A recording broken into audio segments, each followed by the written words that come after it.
Hello everyone. Today, I'm excited to share an incredible story with you.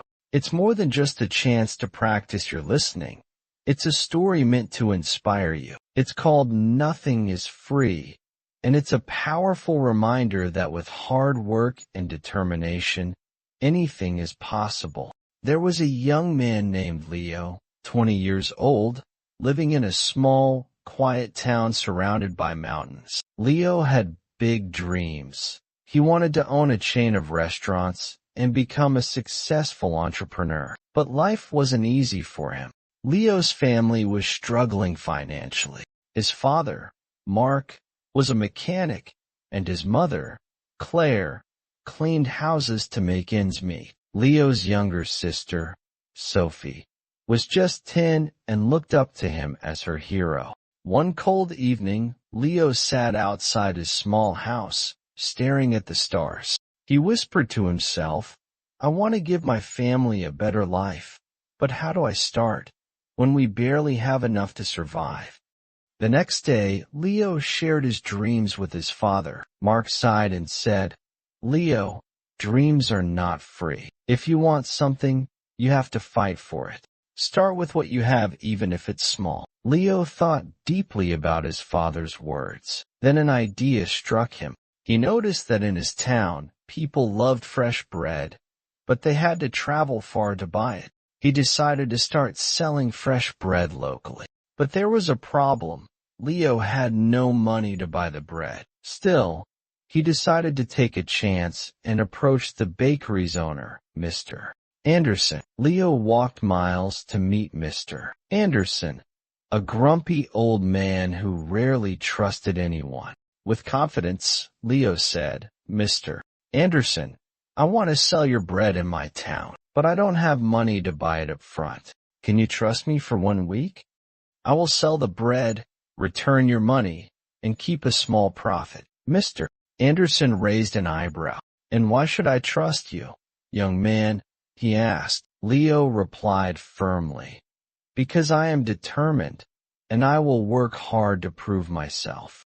After a long pause, Mr. Anderson said, "All right, I'll give you bread for 1 week. But if you fail to pay me back, don't bother coming here again." Leo was thrilled. Early the next morning, he carried the bread back to his town and set up a small stand near the park. He greeted every passerby with energy and a smile, saying, "Fresh bread, warm and delicious."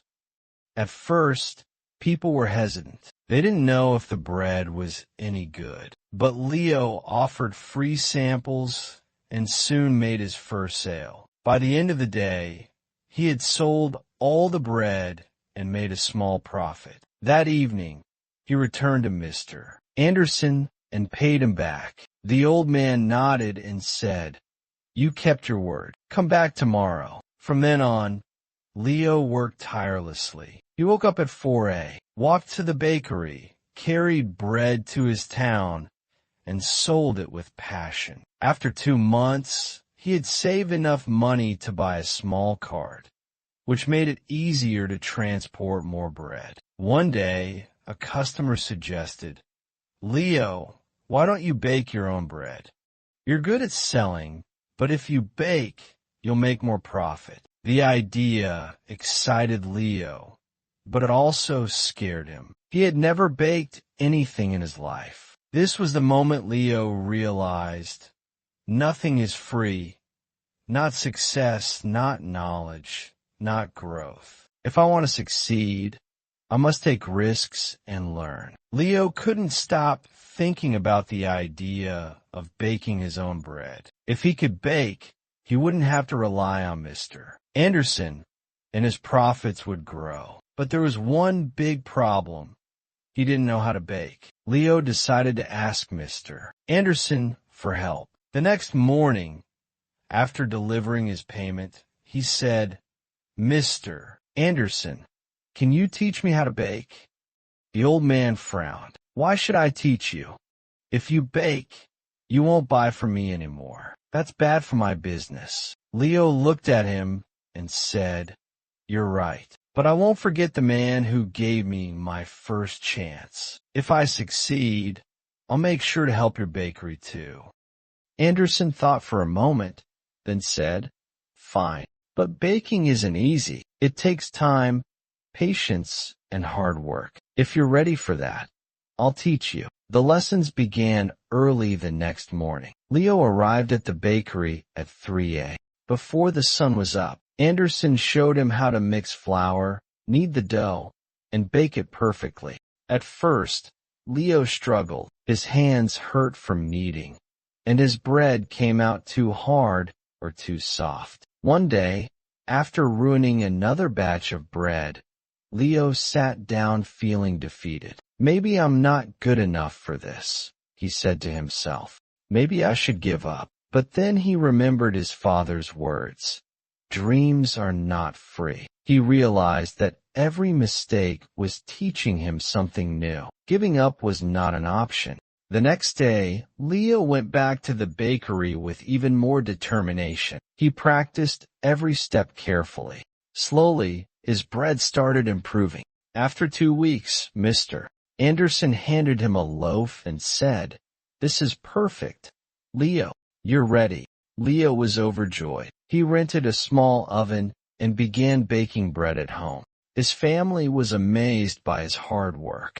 Sophie, his little sister, helped him pack the bread, and his mother made tea for him while he worked late into the night.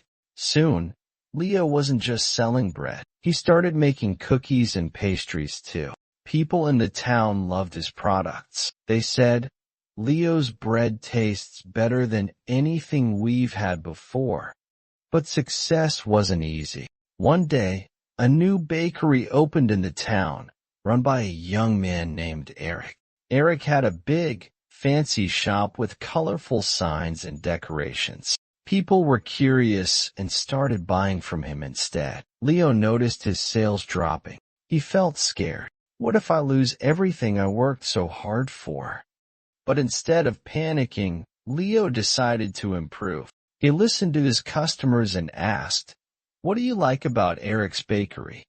What can I do better?" Some said Eric's shop looked clean and pretty. Others said his cakes had beautiful designs. Leo realized he needed to grow, not just as a baker, but as a businessman. Using his savings, he painted his cart, added bright decorations, and started offering free samples of his new pastries. He even learned how to decorate cakes by watching videos in the library. Slowly, customers returned to him. One evening, an elderly woman came to Leo and said, "I've seen many young men give up when times get hard, but you didn't. That's why we trust you." Her words filled Leo with pride. Months passed, and Leo's business grew. He saved enough money to rent a small shop. It wasn't as big as Eric's, but it was warm and welcoming. He named it Leo's Fresh Bakes. Every morning, he woke up before sunrise, baked fresh bread, and opened his shop with a smile. His parents and sister helped him. Sophie, now 11, loved talking to customers, and Claire managed the accounts. But Leo knew this wasn't the end of his journey. He wanted to reach more people, make his family proud, and prove to himself that anything is possible with hard work. Leo's Fresh Bakes became the heart of the town. People loved his bread, cakes, and pastries. Business was growing, and his family was proud of him. But life wasn't done testing Leo. One stormy night, as Leo was closing his shop, he noticed smoke coming from the bakery. He rushed inside and saw that a small fire had started near the oven. He quickly grabbed water and managed to stop the flames, but much of his equipment was damaged. The next morning, when the townspeople heard about the fire, they came to check on him. Some said, "Oh no, what will Leo do now?"